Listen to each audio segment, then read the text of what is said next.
चलिए बेटा अब इधर ध्यान दीजिए, पूरा फोकस आपका मुझे इधर चाहिए। अभी हमें जो लेना है यूट्यूब प्रॉब्लम्स कह सकते हैं, ये थोड़ा सा हाइड्रोस्टैटिक पैराडॉक्स और pressure due to liquid column, ये कंसेप्ट से रिलेटेड है। कल भी मैंने लास्ट लेक्चर में हल्का फुल्का उसके बारे में बताया था कि इसको सॉल्व करने की क्या टेक्निक होती है। मैं फिर से बताता हूँ। जनरली हमारे पास इस तरह के प्रॉब्लम्स में कुछ इस तरह से यूट्यूब डिज़ाइन होता है और अक्सर इसमें दो अलग अलग किस्म के लिक्विड डाले जाते हैं, है ना। कभी वो लिक्विड की हाइट सेम होगी, जैसे मान लो कि ये दो अलग अलग किस्म के लिक्विड है और इनकी हाइट्स अलग अलग है, सॉरी थोड़ी देर के लिए, है ना। और कभी कभार सिचुएशन ऐसा आता है कि वहाँ पर तीन अलग अलग किस्म के लिक्विड डाले जाते हैं। मैं ये देखता हूँ कि भैया ठीक है, एक लिक्विड 1 है, एक लिक्विड 2 है और ये एक लिक्विड 3 है। यहाँ पर मान लो पार्टीशन कर देता हूँ क्रिएट में, और यहाँ लिक्विड 1 है और यहाँ लिक्विड 2 है। 2 या 3 लिक्विड्स का कॉम्बिनेशन होता है, उससे ज़्यादा लिक्विड्स का कॉम्बिनेशन नहीं होता। अब सवाल है कि यहाँ पर पूछा क्या जाता है, अक्सर यहाँ पूछा जाता है डेंसिटी। अक्सर ये पूछा जाता है कि डेंसिटी ऑफ लिक्विड क्या होगा, ये पता लगाओ, ये पूछा जाता है। एक आता है स्पेसिफिक ग्रेविटी। कई लोग बिचक जाते हैं स्पेसिफिक ग्रेविटी क्या मतलब होता है। स्पेसिफिक ग्रेविटी मतलब अगर मान लो किसी एक पर्टिकुलर लिक्विड का स्पेसिफिक ग्रेविटी बोला गया है तो उस लिक्विड की डेंसिटी को आपको वाटर की डेंसिटी से डिवाइड करना है, समझ में आया। इसी को रिलेटिव डेंसिटी भी कहा जाता है। और क्या कहा जाता है, रिलेटिव डेंसिटी, या क्या कहा जाता है, स्पेसिफिक ग्रेविटी। फिर से बोलो, क्या बोलते हैं, स्पेसिफिक ग्रेविटी। बोलो क्या बोलते हैं, या फिर रिलेटिव डेंसिटी। अक्सर ऐसे सवाल पूछे जाते हैं। जैसे आपके सामने 3 क्वेश्चन है, तीनों में देखो, आप देखो, what is the density of liquid, the density of the oil is, specific gravity of non liquid, है ना। आपने नोटिस किया होगा इसमें हर चीज़ में एक ही बात पूछी गई है। अब इसको सॉल्व करने का कॉन्सेप्ट क्या है। अब हम लोग ने, अगर आपको याद होगा, हाइड्रोस्टैटिक पैराडॉक्स में क्या पढ़े थे कि अगर आपका हाइट सेम है लिक्विड का या फ्लूइड का तो प्रेशर सब पे कैसा रहेगा, सेम। और अगर मैं यहाँ से लाइन खींचूँ, मान लो इस वाले में यहाँ से लाइन खींचूँ, आप बोलेंगे सर यहाँ प्रेशर अलग अलग होगा, है ना। एक मिसकंसेप्शन आएगा, आप बोलेंगे प्रेशर अलग अलग होगा। बोले क्यों, क्योंकि ये वाली लिक्विड की हाइट कम है और जो नंबर 2 वाला लिक्विड है उसकी हाइट कैसी है, ज़्यादा है, तो इसका प्रेशर अलग अलग होगा। मैं बोलूँगा नहीं, यूट्यूब में जब आप ऐसी लाइन खींचते हैं सेम लेवल पे सेम प्रेशर होता है। बोले ऐसा कैसे सेम लेवल पे सेम प्रेशर, अरे भाई अब आप ये सोच, आप ये सिर्फ इस लिक्विड को देख रहे, आप ये नहीं देख रहे कि इसके ऊपर एटमॉस्फेयर भी है कि नहीं। तो अब अगर एटमॉस्फेयर भी है, मान लो एटमॉस्फेयर यहाँ तक फैला हुआ है ना। अब आपको नहीं लगता कि ये हाइट और ये हाइट सेम है। अब अगर ये हाइट और ये हाइट कैसी है, सेम है ना, तो भाई सेम हाइट पे प्रेशर कैसा रहता, सेम रहता। तो मतलब इस पर्टिकुलर पॉइंट पे प्रेशर और इस पर्टिकुलर पॉइंट पे प्रेशर कैसा रहेगा, सेम रहेगा। वो अलग बात है कि इसमें प्रेशर एयर कॉलम का ज़्यादा है, ये लिक्विड ए का कम है। इसमें एयर कॉलम का प्रेशर कम है और इसका क्या है, ज़्यादा है। आया समझ में। मगर आप सेम लेवल पे प्रेशर सेम होता है, ये यूट्यूब में याद रखिएगा। सेम कॉन्सेप्ट यहाँ पर भी लागू है। 1 2 3 ऐसा हम लोग देखते हैं, 3 अलग अलग किस्म के लिक्विड। थोड़ा समझ में आने के लिए मैं इसको अलग अलग डिज़ाइन बना लेता हूँ। 3 अलग अलग लिक्विड देख रहे हैं हम लोग। जनरली मिक्सचर ऑफ 3 लिक्विड्स को सॉल्व करने का तरीका ये होता है, जो सबसे लोवेस्ट इंटरफेस है, इंटरफेस मतलब जहाँ 2 मीडियम्स मिलते हैं, ये भी एक इंटरफेस है, ये भी एक इंटरफेस है, ये भी एक इंटरफेस है, ये भी एक इंटरफेस है। यहाँ पर एयर और लिक्विड 3 आपस में मिल रहा है, यहाँ पर एयर और लिक्विड 1 आपस में मिल रहा है, यहाँ पर लिक्विड 1 और लिक्विड 2 आपस में मिल रहा है, यहाँ पर लिक्विड 2 और लिक्विड 3 आपस में मिल रहा है। बताओ कौन सा इंटरफेस सबसे नीचे आ रहा, देख के बोलो ना डायग्राम को। लिक्विड 2 और लिक्विड 3, इसका इंटरफेस दिख रहा है आपको, सबसे नीचे आ रहा। जनरली टेक्निक ये होती है कि यहाँ से हम लोग लाइन खींचते हैं लोवेस्ट इंटरफेस में, जब 3 का कॉम्बिनेशन आता है तो लोवेस्ट इंटरफेस से हम लोग लाइन खींचते हैं। और जैसे कि अभी आपको मालूम है कि यहाँ से लेकर ऊपर तक और यहाँ से लेकर ऊपर तक प्रेशर कैसा रहेगा, सेम रहेगा। अब यहाँ पर सिर्फ एक लिक्विड और एयर है, यहाँ पर दो लिक्विड, ये वाला भी आ गया थोड़ा सा, ये वाला भी आ गया, मतलब लिक्विड 2 भी है, लिक्विड 1 भी है और एटमॉस्फेयर भी है। यहाँ क्या है, लिक्विड 3 भी है, लिक्विड 3 है और एटमॉस्फेयर। यहाँ सिर्फ 2 है, कौन कौन से है इसके ऊपर, लिक्विड 3 एंड एटमॉस्फेयर। और इसके ऊपर क्या देख, लिक्विड 2 है, लिक्विड 1 है और एटमॉस्फेयर। हाँ या ना, समझ रहा क्या, एक एक स्टेप बाय स्टेप बता रहा हूँ मैं आपको। तो हम लोग क्या करते हैं ऐसे 3 वालों में कि भैया ऐसी बीच जो सबसे लोएस्ट इंटरफेस है वहाँ से लाइन खींचते हैं और भाई ऊपर जितना भी है लिक्विड सबका प्रेशर ऐड करते हैं, इसके ऊपर जितना भी लिक्विड है उस सबका प्रेशर ऐड करते हैं, है ना, और आप दोनों को इक्वेट कर देते हैं। यहाँ पर भी वही, यहाँ जो भी है उसको प्रेशर को आप क्या करते हैं, इक्वेट करते हैं। अब इस बात को ध्यान में रखते हुए हम लोग प्रॉब्लम्स को सॉल्व करेंगे। ये बेसिक तरीका है इसको सॉल्व करने का, ठीक है। मल्टीपल प्रॉब्लम्स आप जब सॉल्व करेंगे तो ऑटोमेटिकली आपको आदत हो जाएगी और समझ में आ जाएगा कि क्या करना पड़ता है। अक्सर ऐसा होता है कि डायग्राम देता नहीं है, जैसे यहाँ तो दे दिया उसने यूट्यूब का प्रॉब्लम, मगर पहले वाले प्रॉब्लम में डायग्राम नहीं दिया। उसने बोला आप ही सॉल्व करके बताओ क्या आएगा। देखो कैसा, a column of water 6 centimetre high supports a 32 centimetre column of unknown liquid, what is the density of liquid. ये इस टाइप का है वो सिस्टम। अगर ये सॉल्व कर लूँगा तो शायद आपको ये वाला भी जम जाएगा। तो मैं एक यूट्यूब इमेजिन करता हूँ, ठीक है, और मैं कहूँगा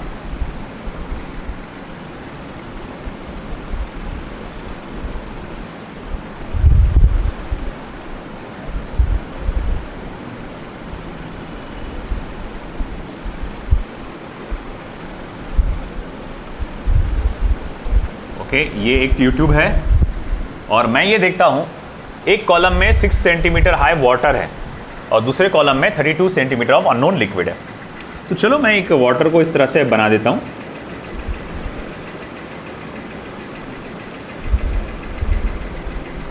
ओके, और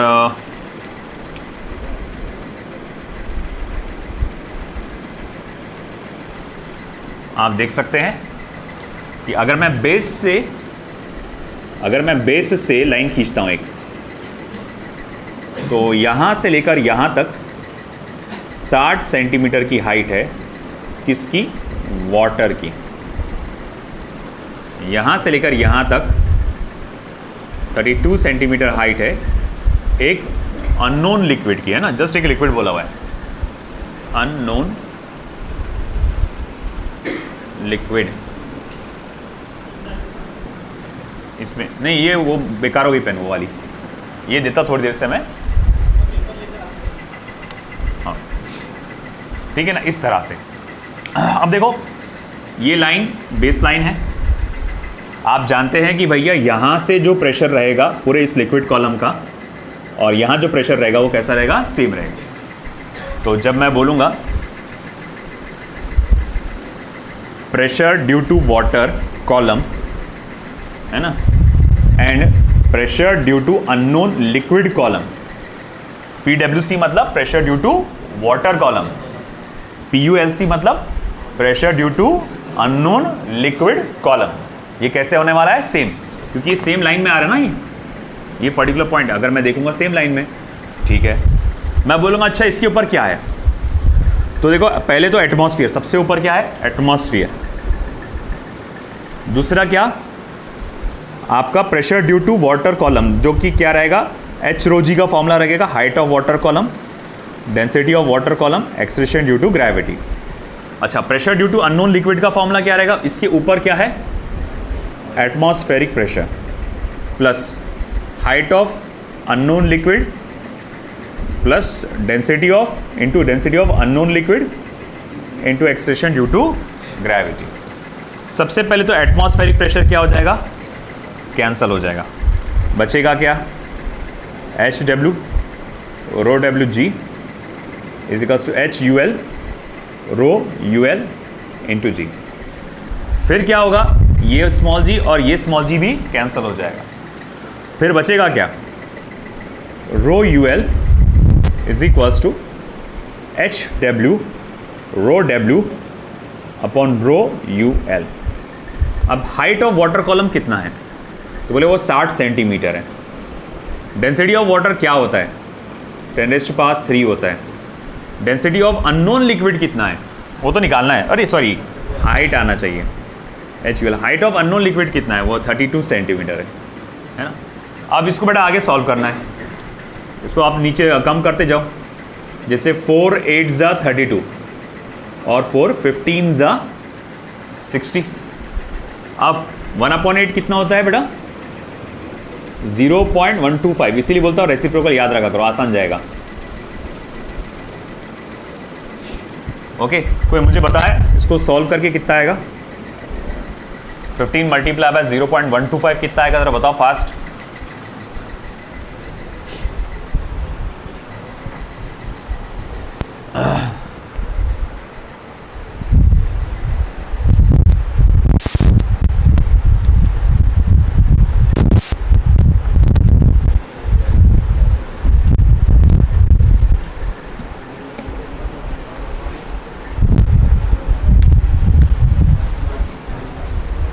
कितना आ रहा है, 1.875, ठीक।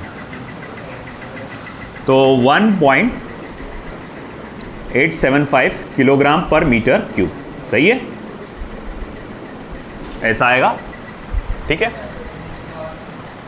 हाँ 10⁻³ रह गया भैया, इंपॉर्टेंट है वो।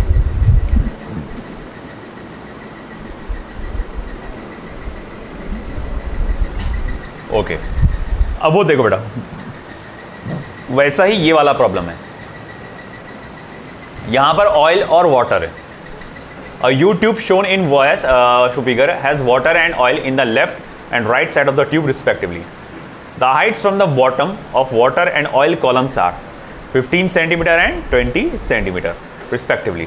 The density of the oil is, देखो सिंपल सी बात है, फिर से वही मामला आता है कि अगर ये बेस पे एक लाइन खींचता हूँ मैं, है ना, तो मैं ये जानता हूँ कि भाई ये लाइन क्या है, सेम लेवल पे है। तो ये लाइन सेम लेवल पे होने की वजह से इसके ऊपर जितने भी लिक्विड कॉलम होगा उसका प्रेशर क्या रहेगा, सेम रहेगा, है ना। तो जब मैं यहाँ लिखूँगा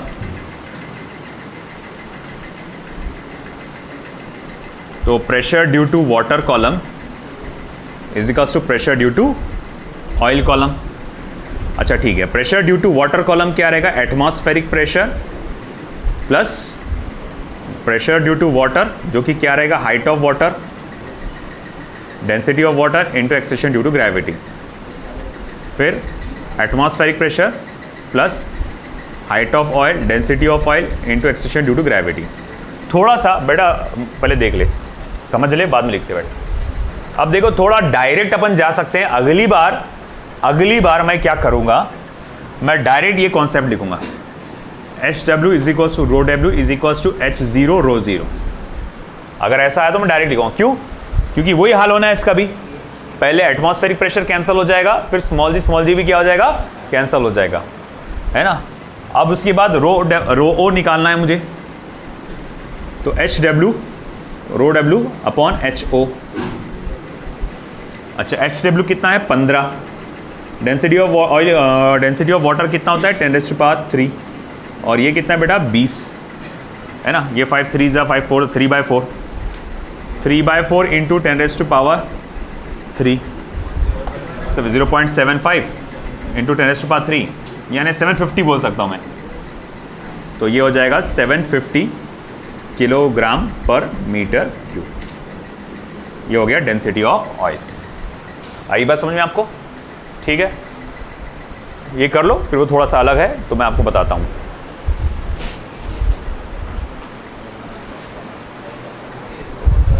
अब अगर तीसरे प्रॉब्लम को देखेंगे, an open U tube contains water and unknown liquid separated by mercury. मतलब एक साइड में वाटर होगा, एक साइड में अननोन लिक्विड होगा, सेपरेटेड बाय मर्क्यूरी, यानी बीच में मर्क्यूरी होगा। The mercury columns in 2 arms are level.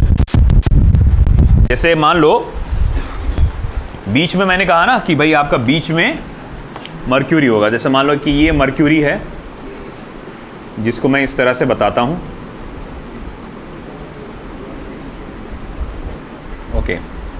क्योंकि उसने कहा है कि दोनों आर्म्स में जो मर्क्यूरी है वो सेम लेवल पे, the mercury column in two arms are in level, है ना। तो ये और ये कैसा आएगा, सेम आएगा, तो ये रहेगा आपका मर्क्यूरी। अब उसने क्या बोला कि एक साइड में वाटर है, तो चलो मैं एक साइड में वाटर डाल देता हूं जो कि 8 सेंटीमीटर हाई है। ओके, तो दिस इज वाटर,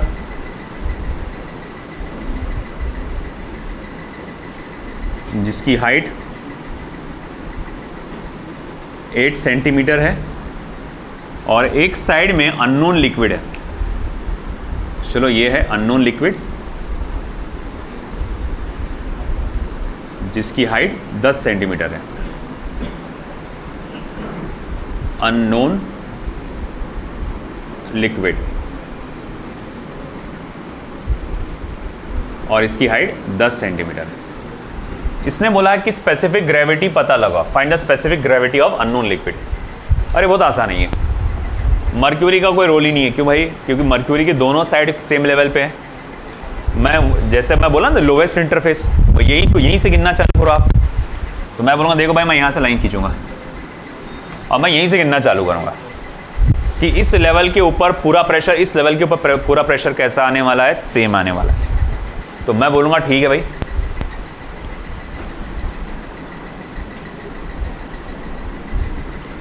है ना। Pressure due to water column is pressure due to unknown liquid column. Atmospheric pressure plus height of water column, density of water column, extension due to gravity. फिर उसके बाद atmospheric pressure plus height of water, density of water नहीं, unknown liquid, density of unknown liquid and extension due to gravity. तो फिर मैं क्या कर सकता हूँ, therefore HW rho W is equals to HUL rho UL। अब मुझे स्पेसिफिक ग्रेविटी निकालना है उसका ना, तो rho UL upon rho W is equals to HW upon ये HUL। HW कितना बेटा, 8 अपॉन 10 कितना हो जाएगा इसका, 0.8। तो ये आपका है ना स्पेसिफिक ग्रेविटी आ गया। आसान था ये, कुछ खास नहीं। यहाँ का बस इतना, देखो इसको प्रैक्टिस करते जाओ, base by base, base by base, थोड़ा थोड़ा थोड़ा थोड़ा करके आप इसके लेवल्स ऑफ प्रॉब्लम्स को बढ़ाते चले जाओ। तो आप धीरे धीरे इस पार्ट पे आप मास्टर कर लोगे, ऐसा कोई बड़ी बात नहीं है। आया समझ में? चलो करो, बढ़ाते हैं फिर लेवल क्वेश्चन का।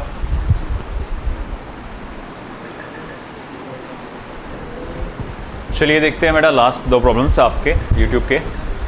Consider the situation as shown in figure, determine H। मतलब हाइट ऑफ वाटर कॉलम आपको पता लगाना है। इसमें डेंसिटी ऑफ वाटर दिया हुआ है, डेंसिटी ऑफ मर्क्यूरी दिया है, डेंसिटी ऑफ कार्बोनेटेड क्लोराइड आपको दिया हुआ है और H की वैल्यू आपको पता लगाना है ना। अब इसको कैसे सॉल्व करेंगे, मैंने जैसे बताया था आपको, क्या करो, सबसे नीचे वाला इंटरफेस देखो, है ना। एक ये इंटरफेस है, ये एक लिक्विड, 2 इंटरफेस है लिक्विड के। सबसे नीचे वाला देखो, वहाँ से एक लाइन बना लो, ठीक है। अब वहाँ से गिनना चालू करो। अब मैं जैसे इसको नाम दे दूँगा पॉइंट A और इसको नाम दे दूँगा पॉइंट B।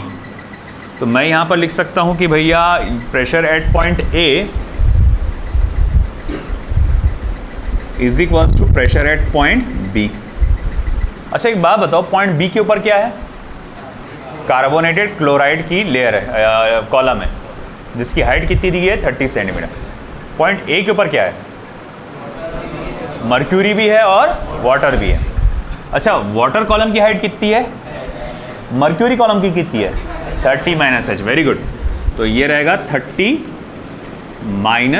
- H। अब जो फॉर्मूला होता है बेसिक वो लगाएंगे हम। देखो एटमॉस्फेरिक प्रेशर वैसे भी कैंसिल होना है, तो मैं लिख नहीं रहा वहाँ पर। तो मैं यहाँ लिखूँगा भाई height of water column, density of water, extension due to gravity, plus height of mercury, density of mercury, extension due to gravity. ध्यान दो रे, height of carbonated chloride, density of carbonated chloride, और acceleration due to gravity. Once again small g भी cancel हो जाने वाला है, common निकल के। अब हाइट ऑफ वाटर कॉलम कितना है, h, density of water column कितना रहेगा 10⁻³ plus height of mercury column कितना है 30 माइनस h। अरे वो मुझे CGS में डालना पड़ेगा, सब CGS में है ना, तो उसको 10⁻³ की जगह 1 डालो। अच्छा, डेंसिटी ऑफ मर्क्यूरी कॉलम कितना है 13.6, तो 13.6। हाइट ऑफ कार्बोनेटेड क्लोराइड कितना है 30, डेंसिटी ऑफ कार्बोनेटेड क्लोराइड कितना है 1.6। अच्छा ठीक है, चलो मान लिया। अब एक काम करो, 13.6 को अंदर मल्टीप्लाई कर दो, 30 multiply by 13.6 minus h multiply by 13.6 is equals to 30 multiply by 16 कितने 48। अब देखो ये आप इसको अगर आप माइनस 13.6 करोगे कितना हो रहा है ये माइनस 12.6, हाँ माइनस 12.6 h, तो 30 इंटू 13.6 करो, पहले कितना आ रहा, कितना हो रहा है 408, तो 408 ये है ना 408। अच्छा ये 48 इधर आ जाएगा फिर, और ये इधर जाएगा फिर h माइनस 13.6 ये हो जाएगा 12.6 टाइम्स ऑफ h। अच्छा 408 माइनस 48 कितना हो जाएगा 360, 360 is equals to 12.6 into h, therefore h is equals to 360 divided by 12.6, कितना आएगा ये 28.5। अरे करो रे, सॉल्व करके देखो कितना आ रहा हो। मैं चेक कर लेता, आंसर ही चेक कर लेता इसका। 28.6 सेंटीमीटर करके आना चाहिए ये। It will be somewhere around 28.6 centimetre, है ना। देख लेते एक बार।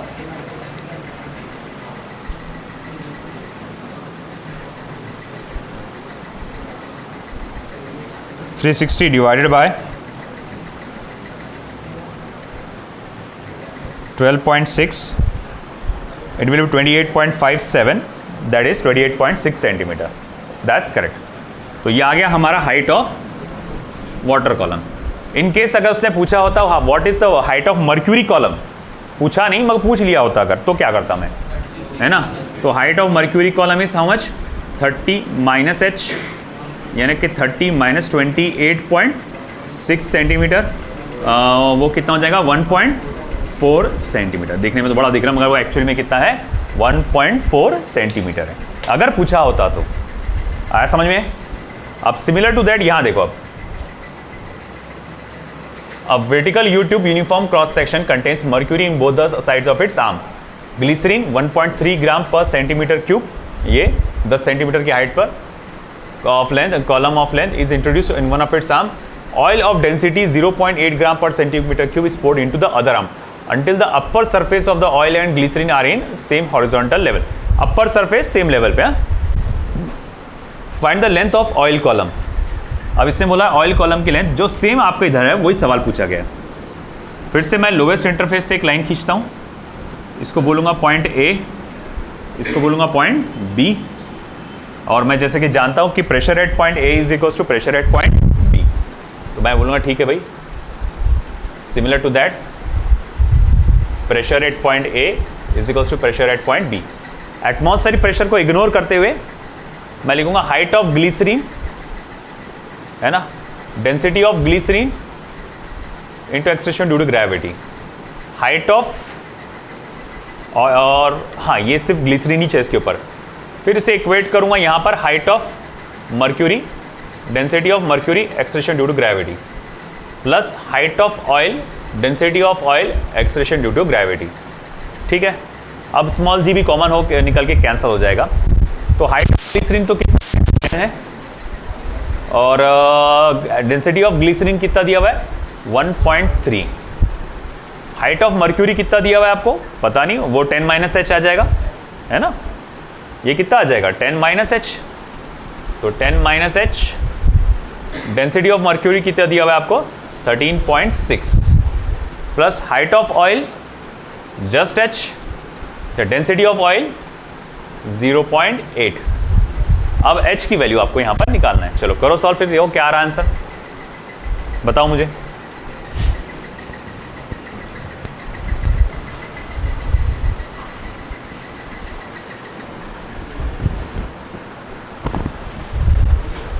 है ना, 1.3 को 10 से 13, ये हो जाएगा 136 और ये हो जाएगा माइनस 13.6 एच, 0.8 एच, सब्ट्रैक्ट किए माइनस 12.8 एच, इसको उधर लाए, इसको उधर ले गए 123, तो 123 डिवाइडेड बाय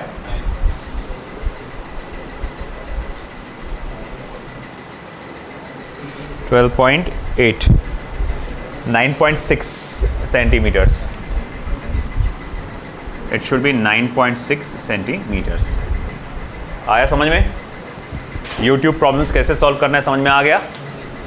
ठीक है, ओके।